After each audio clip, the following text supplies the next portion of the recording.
नारायण स्तोत्रम.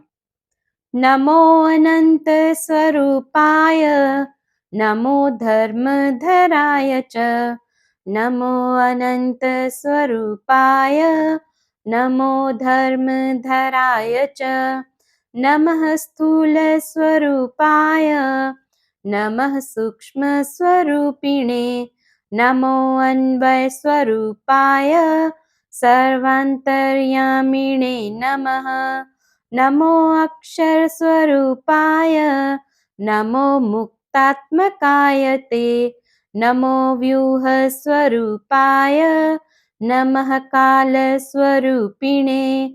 नमः कृष्णादिरूपाय, नमो हिरण्मयाय च. नमो वैराजरूपाय, नमो गोलोकवासिने. नमो वैकुण्ठवासाय, नमो अव्याकृतवर्तिने. नमो देवाय शान्ताय, सूक्ष्मतत्त्वान्तरात्मने. नमः कार्यस्वरूपाय, नमः कारणरूपिणे. नमो नारीस्वरूपाय, नमो बीजप्रदायिने. नमः पृथुस्वरूपाय, नमः सलिलशायिने. नमो अग्न्यर्कस्वरूपाय, नमो यज्ञमयाय च.